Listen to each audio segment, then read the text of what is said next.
Ẹ káalẹ́ o. Dúpẹ́ lọ́wọ́ Ọlọ́run ẹni tó ní májẹ̀mú, ẹni tí gbogbo ayé ń bọ, gbogbo fún orúkọ rẹ̀ láti òkè ọ̀run. A yìn ín nítorí tí ó ṣeun, nítorí tí àánú rẹ̀ dúró láéláé. Ògo fún Ọlọ́run lókè ọ̀run. A sábà máa dúpẹ́ lọ́wọ́ Ọlọ́run náà ni. Gbogbo ohun tó bá wù kó ṣẹlẹ̀ nínú ìrìn àjò ẹ̀dá, a sábà máa dúpẹ́ lọ́wọ́ Ọlọ́run. Ẹ káàbọ̀ sí orí ètò náà.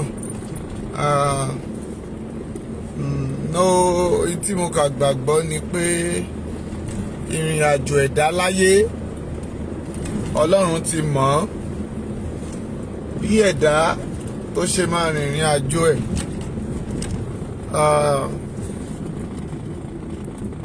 Ọlọ́run ti mọ̀ ọ́, ṣùgbọ́n lórúkọ Jésù a ò ní rí wàhálà. Ẹ máa wọlé. Lálẹ́ yìí a fẹ́ yànnàná àwọn ọ̀rọ̀ kan tó jẹ́ pé ó máa jẹ́ kàyéfì fún wa. A sì tún dúpẹ́ lọ́wọ́ Ọlọ́run pé gbogbo ohun tí a bá ń ṣe láyé ọpẹ́ náà ni. Àwọn tí wọ́n sọ ẹ̀mí wọn nù torí ìjàngbara, lórúkọ Jésù Ọlọ́run á bá wa tu ẹ̀wọ̀n ẹbí wọn lọ́kàn. Mo ti máa sọ ti pẹ́ pé ó lè kàn mí, ó lè kàn ọ́, ó lè kàn gbogbo wa, torí pé wọ́n ní ká máa ronú bí ẹni tí ó kú lọ́la. Bẹ́ẹ̀ ni, ká máa ronú bí ẹni tí ó sọ ẹ̀mí rẹ̀ nù lọ́la. Ṣùgbọ́n àwọn ìjọba location 419, they didn't have any mercy for anybody tí mo sì mọ̀, torí pé ṣùgbọ́n ìkankan ni mo gbàgbọ́ o. Wọ́n ní ẹni tó bá fi idà pa ènìyàn, idà la máa fi pa wọ́n. Ẹ má máa wò pé àbí wọ́n kọ́ wọn yàn sínú ewu, wọ́n ń pa àwọn èèyàn. Mami, it's not easy. Daddy, it's not easy. Mósè, irú ìrìn àjò tí Mósè rìn rèé. Mósè náà gbìyànjú kó tó di pé ó kó ọmọ Ísírẹ́lì jáde. Ṣùgbọ́n torí pé Bíbélì ò lè kọ nǹkan, gbogbo nǹkan tí ìrìn àjò tí Mósè tó rìn ni, tó wá pé gbogbo ẹ̀ ní Mósè Bíbélì lè kọ tán ni. Ẹ wo ìṣẹ̀lẹ̀ méje, Fáráò ò tètè fi wọ́n lẹ̀ ọ̀ǹtí tá a pa àkọ́bí ẹ̀. À ń bọ̀ ńbẹ̀, mi ì fẹ́ ṣáájú ẹlẹ́ẹ̀dẹ́, torí pé tí mo bá tètè bẹ̀rẹ̀ sí join to conclusion, ọ̀rọ̀ yẹn ó lè má tètè yé gbogbo ẹ̀yin olùgbọ́ mi. Ṣùgbọ́n lórúkọ Jésù a ò ní jẹ̀bi. Mo lá ò ní jẹ̀bi. Ẹkún ayé àwọn kan, ìdùnnú àwọn kan ni. Ẹ má bínú pé a ò kíra wa, torí pé lórúkọ Jésù a ò ní ṣọ̀fọ̀. Ṣùgbọ́n lákòókò yìí kì í ṣe àkókò tí à ń dunnú rárá. We are not happy at all. I really thank God that láti àárọ̀ tí mo ti kúrò n'Íbàdàn, mami, mi ì tí ì jókòó ìṣẹ́jú kan pé mo dúró báyìí, orí ìrìn ni mo wà. Tẹ́bálẹ̀ tó wò mí nísìnyí, orí ìrìn náà ni mo tún wà, torí pé no going back. Lagos State rally ó máa ṣe é ṣe. Èmi máa ń ronú bíi pé èmi ni kú yẹn kàn nísinsìnyí. Irú ẹni tí wọ́n pa ẹ̀ kò mọ̀ pé alẹ́ yẹn ló máa jẹ́ òpin òun. Tinubu, Sanwó-Olú, Mákindé, Akérédolú àti ètò wà lọ́ṣun state kí náà pé oyin kìíní kan, kí gbogbo wọn náà máa ronú pé gbogbo ìwà ìbàjẹ́ wọn lọ́jọ́ kan àwọn náà máa fẹ̀mí wọn lélẹ̀.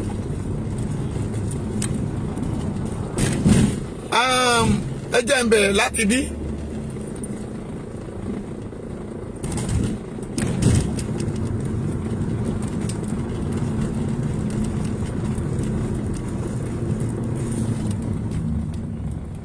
ẹ jẹ́ n bẹ̀rẹ̀ láti bí. Èmi náà ni mo play láàárọ̀ ní kùtùkùtù àárọ̀ ká tó di pé àwa náà gbéra. Mo sì sọ fún gbogbo èèyàn pé àwọn ọmọ tí a náà lọ wọn ò rí bí wọ ilé torí pé gbogbo bẹ̀nà block. Ìgbà tẹ́mi náà máa dé Ìbàdàn, mo dé Ìbàdàn ní 6:15 mi tí ìráyè wọbẹ̀ tó di pé ìgbà tó di bí nǹkan bí 7 ẹ ti mọ̀ pé èmi ò kì í máa láìkí máa gbé àwọn incident tó ń ṣẹlẹ̀ bẹ́ẹ̀ yẹn torí pé àgbà tó bá lómi nínú kì í pariwo. Oyetola ẹ ṣé jàre. Mo wo comment ẹ torí mo ń drive lọ́wọ́ ni mo rí comment ẹ, God bless you. Ẹ tó bá mi tẹ comment ẹ fún kẹ́bọ̀lù wàhálà àánú gbà o, ayé ò ní sọ ayé rẹ di rádaràda. Lábẹ́ bó ti wù kó rí èèyàn á máa rò ó pé ní ìṣẹ́jú kan sí ìkejì ó di dandan kí n ṣe kí ni o kẹ́mi mi sọnù. Màmá yẹn pè mí láàárọ̀, the last voice tí Lady K send pé wọ́n ti arrest everybody. Ó jẹ́ kó rí mi dìde torí pé mi ò sí nìbàdàn, Èkó ni mo wà. Wẹ́ àdúpẹ́ lọ́wọ́ Ọlọ́run pé ó wà láàyè. Mo dẹ̀ sọ fún gbogbo èèyàn pé Sunday Igboho Koiki o ẹ fọkàn balẹ̀ pé gbogbo wọn ni wọ́n wà láàyè. Ṣùgbọ́n ó ṣeni láàánú pé àwọn èèyàn kú. Well, we really thank God for that. Gbogbo alápàdúpẹ́ náà lèèyàn Ọlọ́run. Èmi gbàdúrà fún àwọn ẹbí wọn lórúkọ Jésù. Kọ́lọ́run bá wa rọ̀ wọ́n lọ́kàn. Kí tó rí jìnnà, ìṣẹ́jú kan fún ẹni tí ó sọ ẹ̀mí rẹ̀ nù.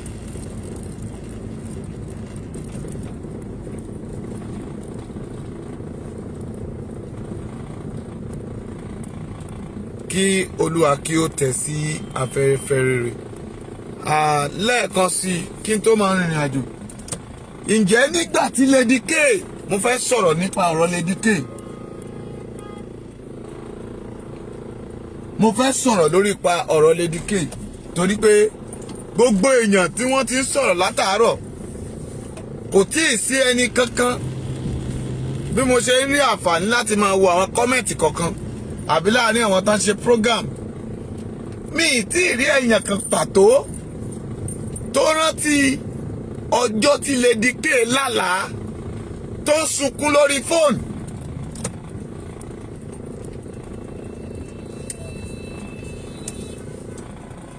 Tí Lady K sunkún lórí fóònù pé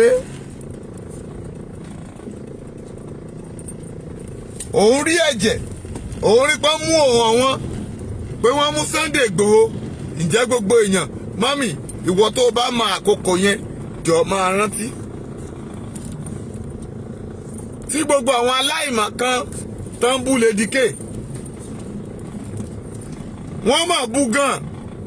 Wọ́n ní ọ̀rọ̀ rádaràdà wo ló ń sọ, ẹkú olóṣì wo ló ń sun. Èmi kíní yìí ni mo pariwo tí mo sọ wípé kí ló dé tí ẹ fi ń bú Lady K. Lóòótọ́ lọ́lọ́run fi ràn wọ́n. Mo sọ̀rọ̀ yẹn mo ní lóòótọ́ ẹ ṣé jàre. Ní Ọlọ́run fi ràn wọ́n. Mo ní ìran tó dẹ̀ rí ó dẹ̀ jẹ̀ níw. Èmi ní àwa lámòye àwẹ̀ àti àdúrà tí a gbà. Mami, ṣé àlá yẹn ò wá bọ́ sóòótọ́ báyìí? Ṣé ìran yẹn ò wá jẹ́ òótọ́ báyìí? Torí pé àwọn aláìmọ̀ kan, torí tá a bá ń sọ̀rọ̀ tọmọ kékeré bá lálàá tó bá sọ pé ìkan báyìí lòun rí o,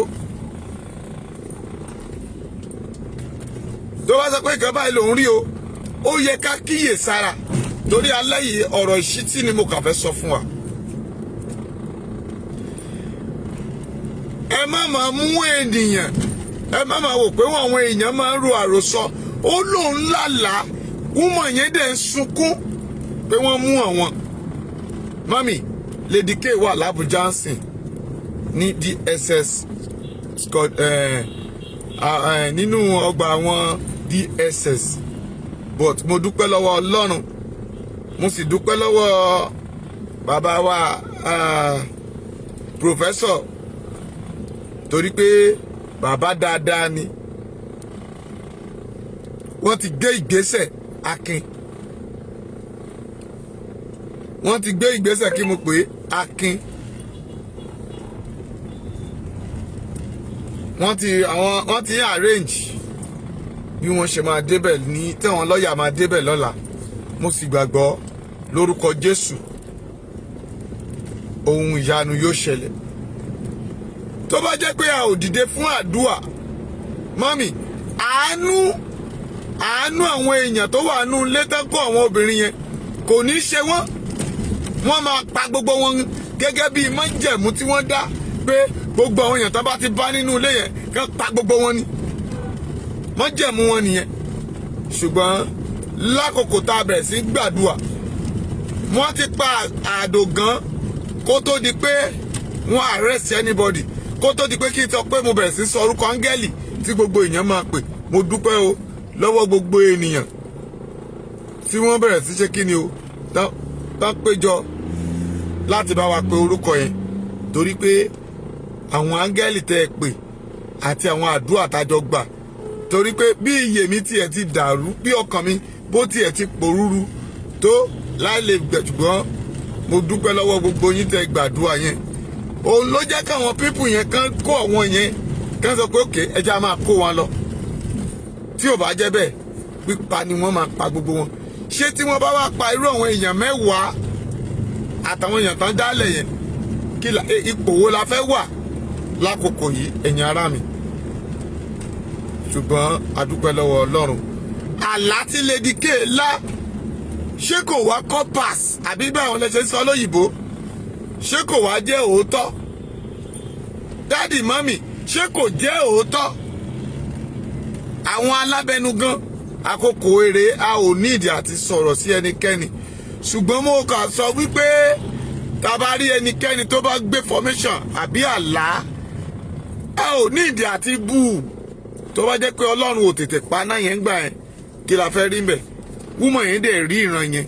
Tó bá jẹ́ pé a support ìran yẹn, tó jẹ́ pé lóòótọ́ tí wọ́n bá rí irú ìran bẹ́ẹ̀ yẹn, ó máa wá sí ìmúṣẹ. Ṣùgbọ́n ó lè má pọ̀ tó yẹn. Ṣé kò sí àgbàrá ẹ̀jẹ̀? Àbẹ́ẹ̀rí gbogbo ayé ló máa rí àgbàrá ẹ̀jẹ̀ lénìí. Obìnrin yẹn ló ń rí àgbàrá ẹ̀jẹ̀. Ẹ wo àgbàrá ẹ̀jẹ̀ nínú ilé. Àbí ta ló débẹ̀ tí ò rí àgbàrá ẹ̀jẹ̀ lórí mọ́bútàsì yẹn, táìsì yẹn? Mo gbàdúrà ìwọ tó ń gbọ́ mi, ẹ̀jẹ̀ rẹ ò ní wẹ̀lẹ̀. Mo ní ayé ò ní fẹ̀jẹ̀ rẹ wẹ̀lẹ̀. Mami, ó lè kàn mí lọ́la, ó lè kàn ọ́ lọ́la. Kì í ṣe pé a kò ní àwọn jagunjagun, kì í ṣe pé a kò ní àwọn alágbára, ṣùgbọ́n ó bá wa lábo. Kò dẹ̀ bá wa lábo. Ẹ jẹ́ máa lọ part 2 ti àlá Lady K. Òun ni mo mú wá sí ìrántí yín yẹn.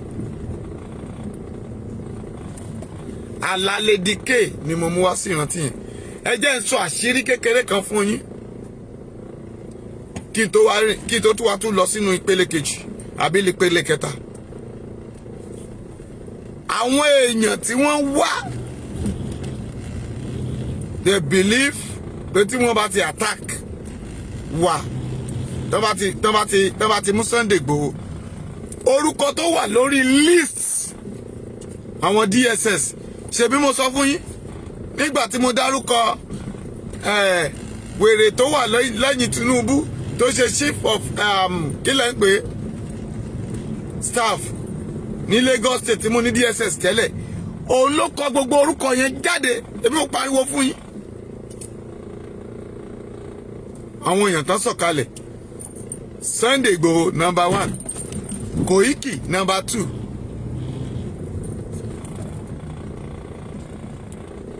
Bàbá Èkìtì #3, wòlíì kílẹ̀ pé bàbá wòlíì yẹn ẹ rán mi létí, ẹ bá mi tẹrúkọ wọn síta. Number 4. Ọmọlúkà number 5, which is I am number 6. Èmi tí mo sọ̀rọ̀ yìí number 6. Bàbá confirm, okay, bàbá confirm, mo ti rántí. Confirm, bàbá confirm, ẹ ṣe Táyọ̀ Bùsí Táyọ̀. Èmi tí mo sọ̀rọ̀ number 6 ni mo wà nínú list wọn. I'm telling you the reality. I'm the first person tí wọ́n kọ́kọ́ attack in that last time. Àti ọmọ tí wọ́n mú lé nìyẹn tó wà lọ́dọ̀ Sunday Igboho tí wọ́n pè ní Oòduà kìíní kan yẹn. Even the name is not on the list, but torí pé wọ́n ti believe pé when we got to the Sunday Igboho they will arrest him. But àdúpẹ́ lọ́wọ́ Ọlọ́run. But àwọn tí mo dárú gbogbo àwọn èèyàn tí mo pe orúkọ ìwọ̀nyí, ẹ má sun àsùnpara. Kí mo pè? They are coming for you. Baba confirm. They are coming for you. Ọmọlúkà, they are coming for you. Baba Ekiti, they are coming for you. Torí pé wọ́n believe pé tí wọ́n ti mú àwọn ọ̀gá wa. They are coming for all of us. But no retreats, please, and no surrender. We are àjọ wà lójú fòní.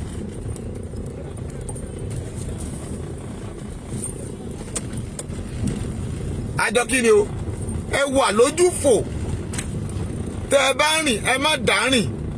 Tẹ́ ẹ bá dẹ̀ rìn, ẹ má parapọ̀ mọ́ ènìyàn rìn. Ẹ jẹ́ káwọn èèyàn tẹ́jọ rìn yẹn kán space yín kán lè tètè pariwo. Ẹ dẹ̀ má rìn lóru. Torí pé òru ni wọ́n fẹ́ máa attack wa. Wọ́n mọ̀ pé tẹ́ bá ti ìgbà tán attack mi lọ́sàn-án, àwọn èèyàn jà fún mi. And they are blaming them. Wọ́n blame wọn pé kí ló dé tẹ́ lọ attack ọmọ ọba lọ́sàn-án. Torí pé wọ́n mọ̀ pé ibi tán ti attack mi, people support me. I'm telling you the reality. But we are not going back. We are not going back until they give us our country.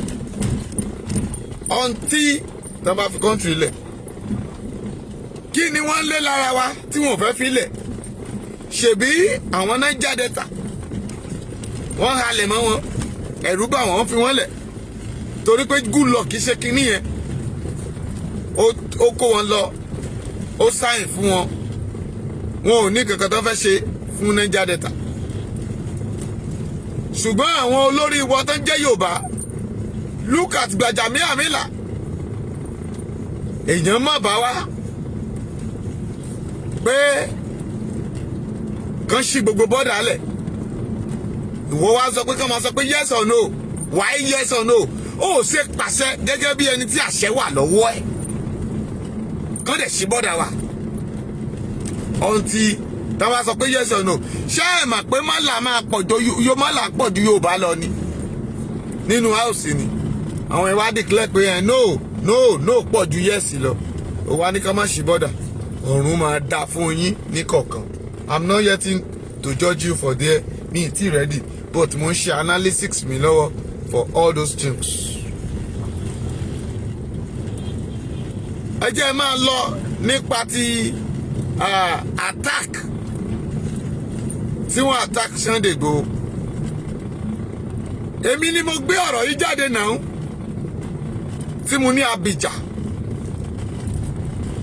pé ó fẹ́ pa Sunday Igboho, àbí gbogbo yín ti gbàgbé ni? Àbí gbogbo yín ti gbàgbé? Ó yẹ kí ẹ gbàgbé náà. Ó yẹ kí gbogbo wa wà ní ìrántí. Ìwọ tó bá mọ̀ pé ó gbàgbé, dákun bá mi tẹ yes. Ọ̀rọ̀ yìí ò tí ì jìnnà. even Baba confirm called me one day pé òun fẹ́ mọ̀ nípa ọ̀rọ̀ yẹn, but I call him back, he refused to pick my call.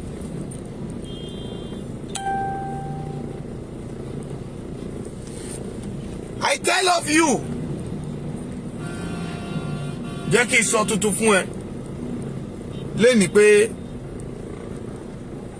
àwọn sójà tó wá, àwọn DSS tó wá, tán sọ French yẹn, àwọn ni wọ́n yìnbọn DSS wá láti sọ pé tán bá ti conquer, they will just arrest him. In tí wọ́n gbé wá ni pé kán pa gbogbo wọn. Àwọn tí wọ́n dẹ̀ mọ̀, mo dẹ̀ pariwo ńgbà yẹn, mo ní wọ́n fẹ́ wá pa ẹ̀yin o. Ẹ sà, wọ́n fẹ́ pa ẹ́ ni o. Mo pariwo. Ẹ ṣé wọ́n rántí June 12, God bless you. Ta ló rántí yẹn? Abraham Adeoye, bàbá mi mo mọ̀ pé mo rántí. Àwọn good follower mi nìyẹn. Àwọn tán tọ́jú wa nìyẹn. Àwọn tán ààbò Ọlọ́run á wà lórí yín dáàdì. Ẹ ò ní sọmọ yín nù. Mo sọ fún gbogbo ènìyàn nígbà náà. Mo ní I'm not needing follower, but I want people to tell Sunday Igboho. I really thank God that Koiki called me. Mo dẹ̀ bá Koiki sọ̀rọ̀.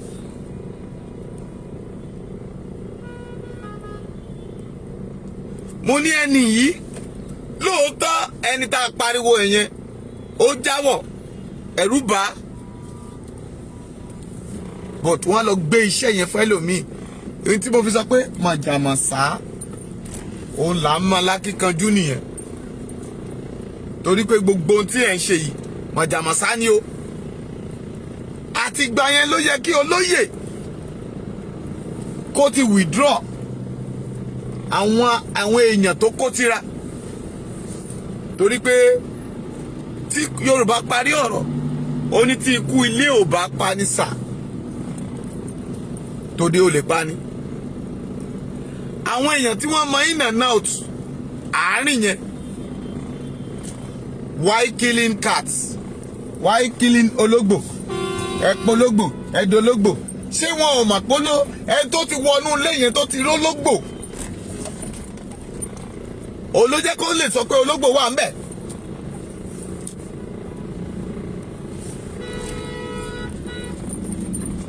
Ẹ lọ fọ́ sílì, tí mo bá sọ fún ẹ pé sílì tán lọ fọ́, wọ́n kà sọ pé ó wà lórí sílì, but no, sílì tí wọ́n lọ fọ́ ni pé agbára tí Sunday Igboho pé ẹ lè wọnú yàrá kẹ́mọ́ rí o, inú sílì ó ti ní inú hó tó ń gbà wọbẹ̀ tó ń lọ ń gbé agbára wọ̀.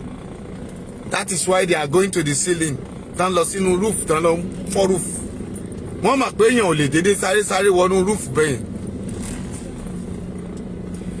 Àwọn tó dẹ̀ wá yìí náà, Yorùbá ẹgbẹ́ mi àti ìwọ tájọ́ ń sọ èdè kan náà, gbogbo àwọn èèyàn tán sọ̀sọ̀kúsọ tání ó yẹ kí gbogbo wọn wọlẹ̀, kí gbogbo wọn ṣe kinní kan, kí gbogbo wọn pòórá, kí gbogbo wọn ṣe báyìí. No.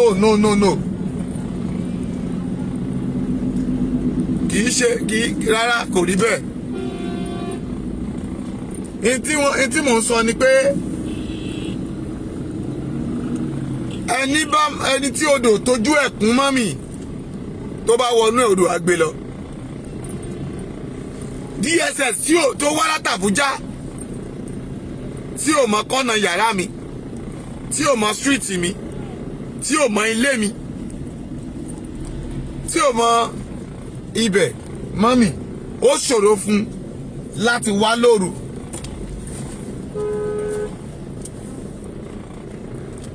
Láti ṣe mí ní jàǹbá, torí pé wọ́n ní olè tó bá wálé lóru tó bá gbẹ̀yìn kò lè wọlé, ó lọ́wọ́ ara ilé inú.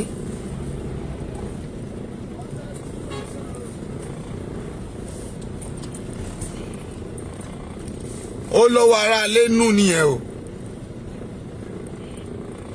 Torí ok, azumi bí mo ṣe ń bọ̀, nísìnyí mú bọ̀ láti Kotonu. I'm coming from Kotonu now. Tẹ́ bá fẹ́ pàdé kẹ́ pàdé wa lójú ọ̀nà. We are coming from Kotonu now. Okay, báyìí ń bọ̀ láti Kotonu sí yìí. Kéèyàn kan wá sọ pé tí mi sọ fún yàn pé mo lọ Kotonu o.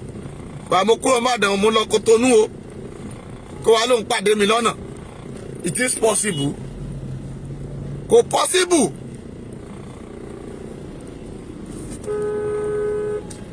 But ìrìn àjò ẹ̀dá láyé àwọn tó mọ̀ ọ́ láti jọ ṣọ̀rẹ́ láti jọ rìnrìn àjò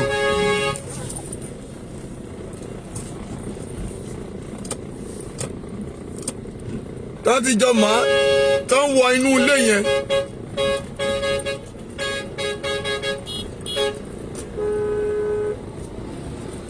tó ń wọ inú ilé yẹn tó ń mọ inú ilé yẹn tó ń mọ in and out ẹ̀ àwọn ni wọ́n ṣiṣẹ́ yẹn gbogbo májèlé gbogbo ohun tí bàbá yẹn ṣe síbẹ̀ pé tí ọ̀tá tí ẹnìmí bá wọlé pé kán mọ́ jáde àwọ̀ ẹ̀mí ṣe mo ṣáà débẹ̀ lẹ́nu mo dénú ilé yẹn mo dẹ̀ rí àwọn àpẹẹrẹ àwọn kankan.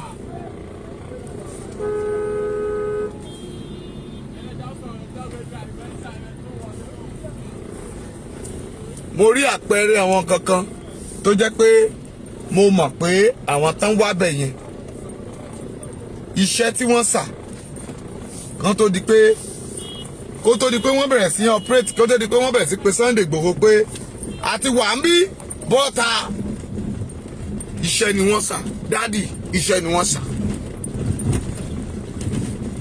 Ètùtù ẹbọ tí wọ́n ti gbé àti àwọn nǹkan tí wọ́n ti ṣe sílẹ̀ ilé yẹn kó tó di pé wọ́n bẹ̀rẹ̀ sí ń da ìbọn bolẹ̀. Ẹ̀yin ọlọ́gbọ́n ẹ̀yin tẹ́ ní làákàyè mo fẹ́ jẹ́ kí ẹ jí kẹ́ ẹ fi làákàyè gbé ọ̀rọ̀ tó wà ńlẹ̀. Ẹ má jà sọ̀rọ̀ bí òpè ẹ já sọ̀rọ̀ bí jagunjagun.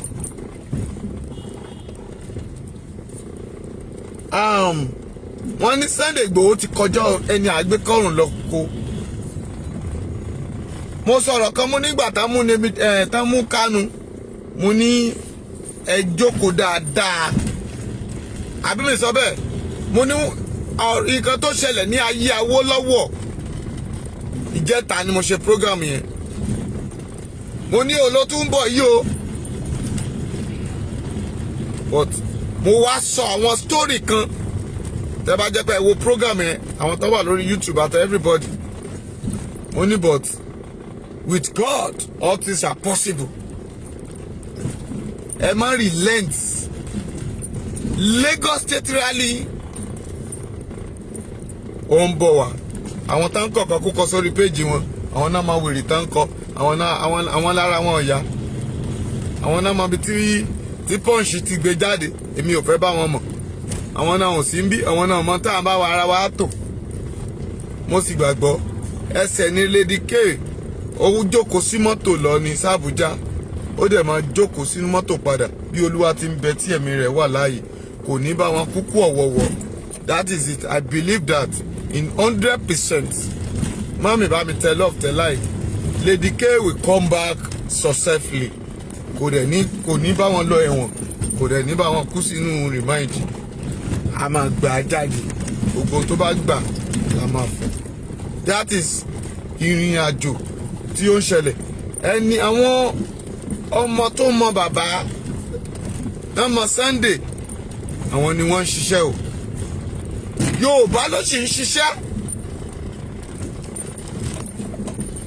Kí mo pè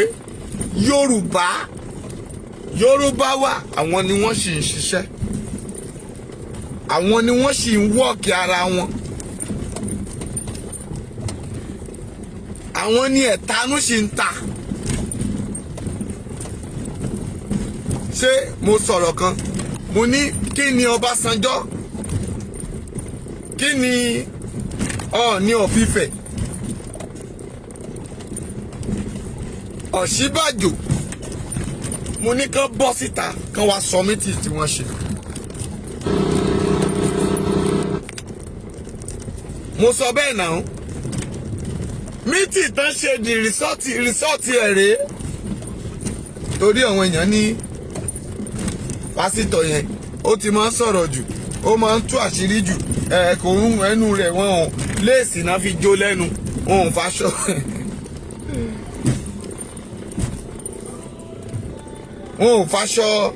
wọn ò faṣọ kan jó lẹ́nu.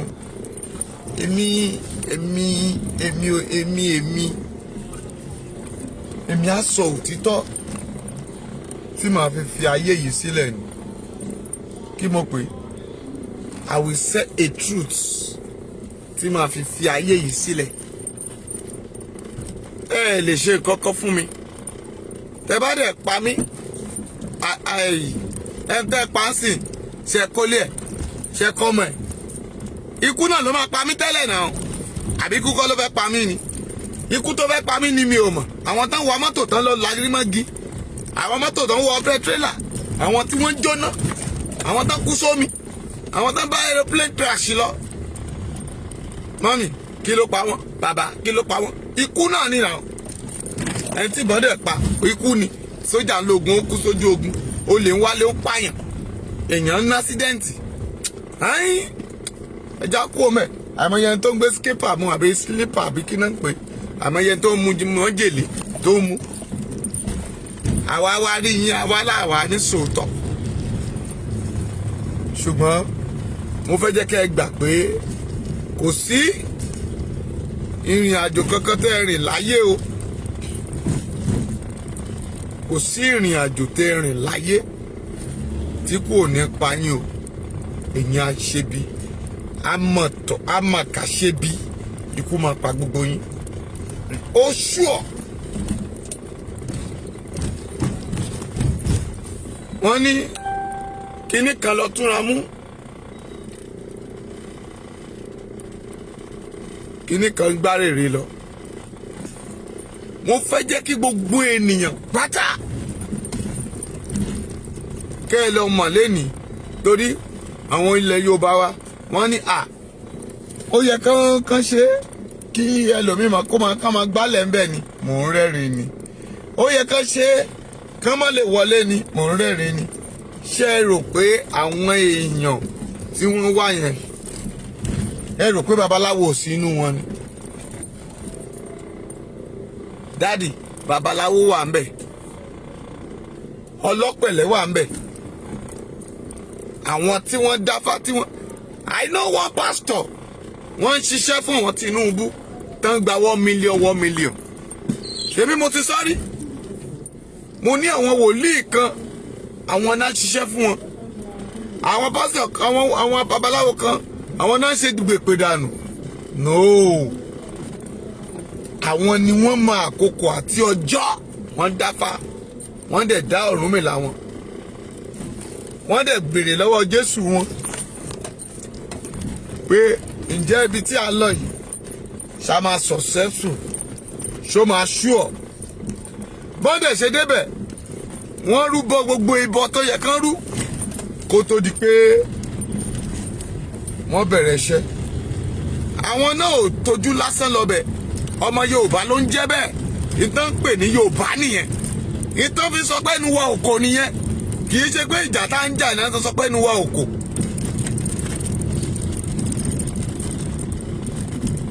ẹ̀gún àwọn baba ńlá baba wa tí mo ní ká ré dànù nìyẹn.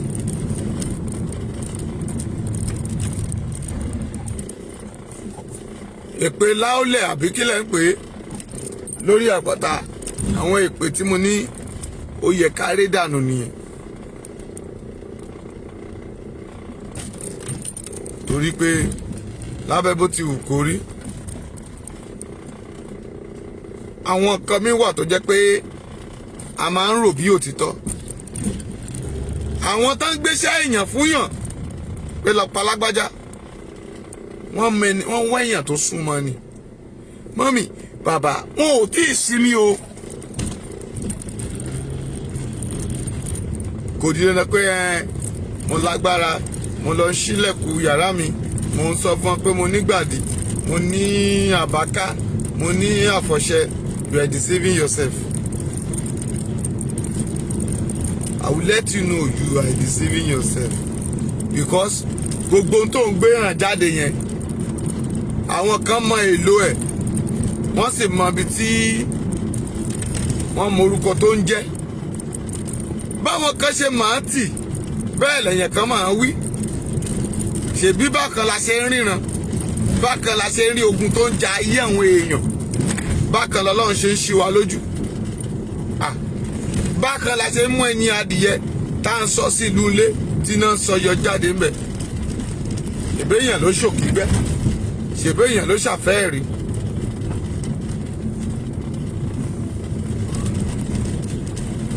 Èèyàn ló ṣàṣàyẹta. Ṣé àwọn tán ṣàyẹta fún yàn?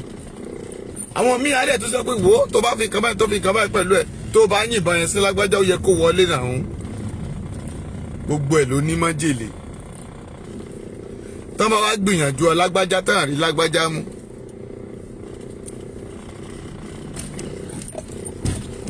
Wọ́n á lọ dẹ obìnrin sí tí ó fi mọ gbára ẹ̀. Ǹjẹ́ ẹ̀yin gbàgbé Jẹ̀lílà àti Samson bí? Ẹ má gbàgbé ògbójú alágbára ni obìnrin ló mú. Mélòó mélòó lè àwa òtòṣì ẹlẹ́ṣẹ̀ tá a wà lákòókò yìí. Mo ń sọ oúnjẹ ta, mo ní bí mo ṣe ṣe program wọ́n ń ta mí lọ́fà. Ẹlòmíín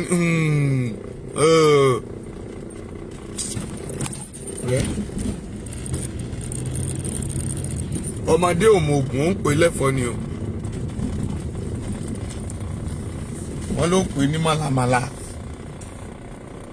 Ẹ wo how many minutes? 36. Mi ò fẹ́ pẹ́ púpọ̀ torí pé I'm not so happy. Mi ò wà happy rárá. Tó bá jẹ́ pé àwọn èèyàn ṣubú lójú ìjà, mọ́mì tẹ́ bá lọ kó àwọn èèyàn lọ, ìgbàgbọ́ wa ni pé wọ́n máa kó wọn wálé. Ṣùgbọ́n àdògán ṣubú lójú ìjà.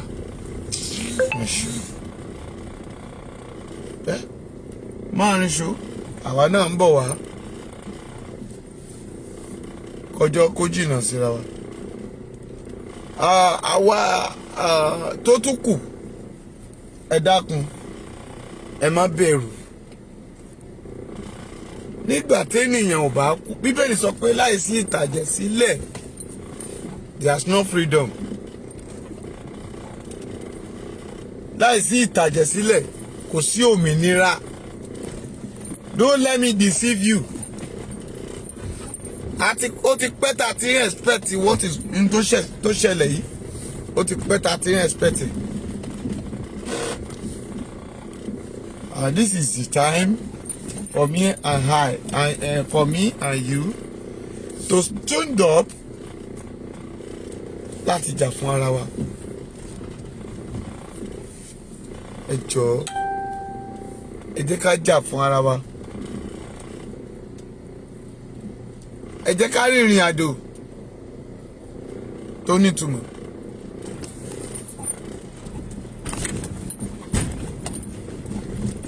Àwọn ẹni they are ready láti bá wa jà lọ́sàn. Wọ́n mọ̀ pé tó bá wa jà lọ́sàn wọn ò lè borí.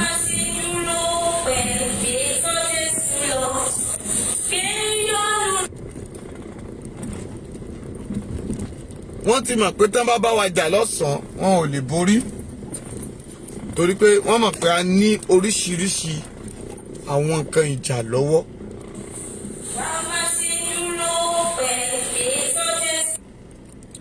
Wọ́n mọ̀ pé a ní oríṣiríṣi àwọn nǹkan ìjà lọ́wọ́ seriously, but Yorùbá sọ pé òru là á ṣèkà. Ẹ tó bá ṣe lọ́sàn-án kò ní fara ré lọ. Tó ń ṣẹlẹ̀ nìyẹn, but ẹ dákun ẹ̀yin gbogbo èèyàn, ẹ dìde, ẹ já jà fún àkókò yìí. Ẹ já jáde wìtìwìtì ní ọjọ́ kẹta nílùú Èkó yẹn. That is the last chance for us láti kúrò. Ẹ má jẹ́ kí ikú pa àwọn èèyàn wọ̀nyí lọ bẹ́ẹ̀. Gbogbo ẹ̀yin tẹ́ wà ní diaspora, ẹ dákun, any state you are, ẹ kóra yín jọ lógúnlógún, ẹ kóra yín jọ lọ́gbọ̀nlọ́gbọ̀n, ẹ jáde síta. Let other people know that we need our freedom. This is time that we need our freedom. This is the time we need our what? Our freedom. Yoruba nation must stand.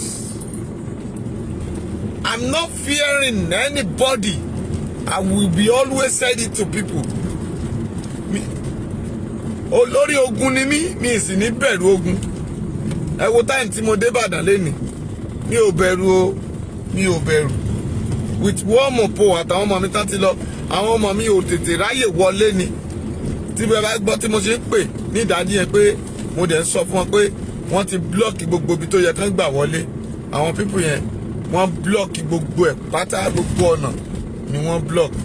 But ó tún kù òun nìkan ró.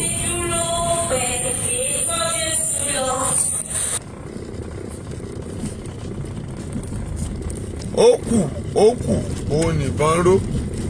Mo sì gbàgbọ́ pé mọ́mì wọ́n tún padà bọ̀, ṣùgbọ́n ní ìpadàbọ̀ wọn ó máa lẹ́tíkẹ́ o.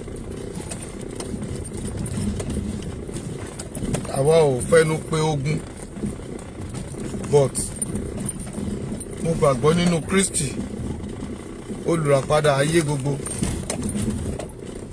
Mo gbàgbọ́ nínú ìrìn àjò pé èyí tí a rìn lọ yìí. Thank God I'm not asking anybody for anything, but ní tèmi mọ̀ ni pé Ọlọ́run ní san ẹ̀san fún olúkálùkù, yóò sì san gẹ́gẹ́ bí iṣẹ́ ọwọ́ rẹ̀ ti rí. Gbogbo àwọn tó ń dẹ̀ ń sọ̀rọ̀ dáradára lórí online kan múra sí i, ṣùgbọ́n mo gbàgbọ́ pé Olúwa ọba alẹ́san yóò sọ fún olúkúlùkù. Ẹ̀jẹ̀ àwọn aláìṣẹ̀ tá à ń sọ nípa rẹ̀ rèé pé Ọlọ́run máa rán wa jáde pé ká lọ máa torí àwọn ẹ̀jẹ̀ yẹn. Ọlọ́run kórìíra ẹ̀jẹ̀ pé kí àwọn aláìṣẹ̀ ẹ̀mí mímọ́ mọ́mì láti àárọ̀ kùtùkùtù jẹ́ ká fi ọpẹ́ fún Ọlọ́run. Èmi ò ní sọ jù bẹ́ẹ̀, ṣùgbọ́n kókó ọ̀rọ̀ mi lẹ́ni ni pé rally Èkó kò stop o, we are still going for it o. Rally Èkó ṣe kí ni kò stop o, we are going for it 100%. That is first one. Ẹlẹ́ẹ̀kejì ó ní pé ẹ má jà sàṣùpara. Gbogbo àwọn èèyàn tí mo ti dárúkọ yẹn, they are coming for all of us, but Ọlọ́run yóò gbé wa lékè, a ó sì borí ẹ̀ bẹ́ẹ̀ lẹ̀mí mímọ́ wí. Tí a bá ń sọ̀rọ̀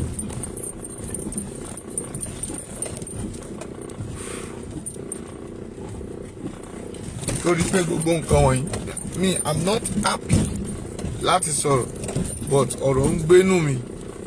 That is why gbogbo àwọn èèyàn tó dẹ̀ ń pè mí tán rí mi látàárọ̀ náà ní kí n máa bọ̀ ń ta, because ó dùn mí. Gbogbo ìmúra wa lẹ̀ rálì là ń múra lẹ̀ fún. òǹgbẹ rálì ló ń gbẹ wá.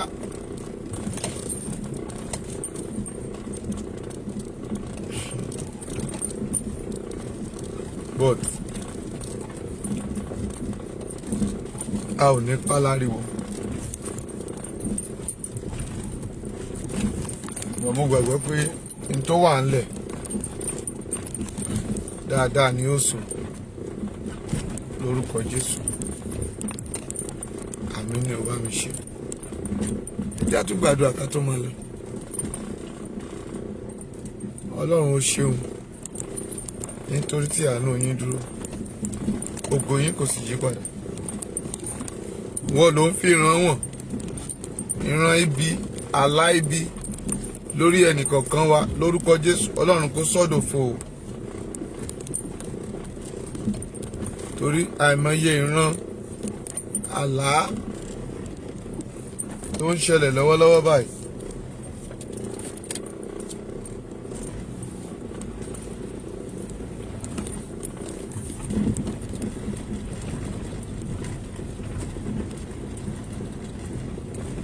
Àlá ibi, ìran ibi lórúkọ Jésù. Ọlọ́run onímájẹ̀mú kó yí dànù, torí pé tó bá jẹ́ pé gẹ́gẹ́ bí mo ṣe sọ lẹ́ẹ̀kan yẹn pé tó bá jẹ́ pé ìgbà tí Lady K rí ìran yẹn táwọn èèyàn bẹ̀rẹ̀ sí ń bu, táwọn bẹ̀rẹ̀ sí sọ̀rọ̀ pé ó ń sunkún bí ọmọ kékeré.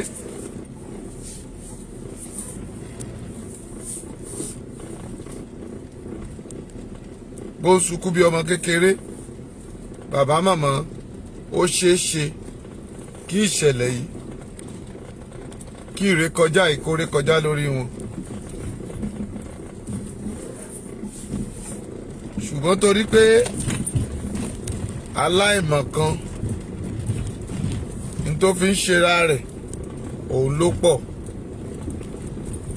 Nígbà yẹn ó sunkún, ẹ̀dá lẹ́sùnkún ẹlẹ́yà sí lọ́rùn, àwọn àlárẹ̀rà dáadáa, àlárẹ̀kéde, ó ṣe kíní kan, ó ṣe gbà. Mọ́mì ṣáàlá yẹn ò padà wá ṣe. Mọ́mì, bàbá, wọ́n tó ń lálàá, má rò pé àlá rẹ ò ní ṣẹ, torí pé go and watch that program very well, and you will now believe what I'm saying. You will believe what I'm saying. Torí pé àlá yẹn ṣe kí ni o, ó pàpà ṣẹ. Gbọ́n mo gbàgbọ́ lórúkọ Jésù, àlá ibi kò ní ṣẹlẹ̀ ẹ lórí lórúkọ Jésù. Àlá ọ̀ràn, àlá ibi, wàhálà kò ní ṣẹlẹ̀ ẹ lórí lórúkọ Jésù. Wàá dẹ̀ rógo lò. Wọ́n náà ò ní kú fọ́tayọ̀ o.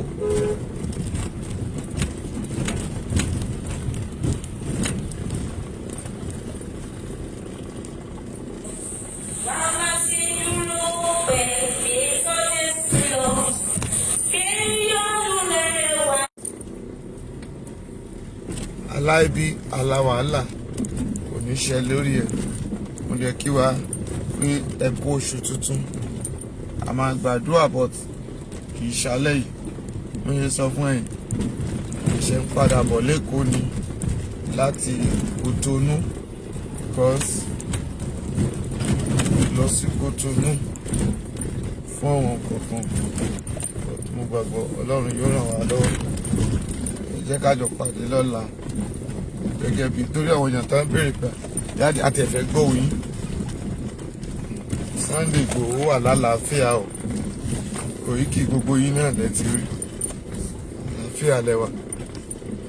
June 3 July 3 kò yẹ o, àmọ́ a ò tí ì yẹ o, ó sì wà bẹ́ẹ̀ o.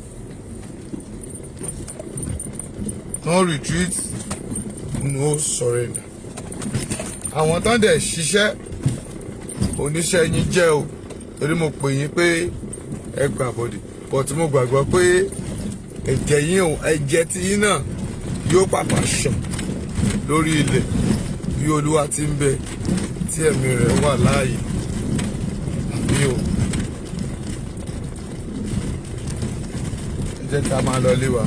It is well with you all. Bye for now.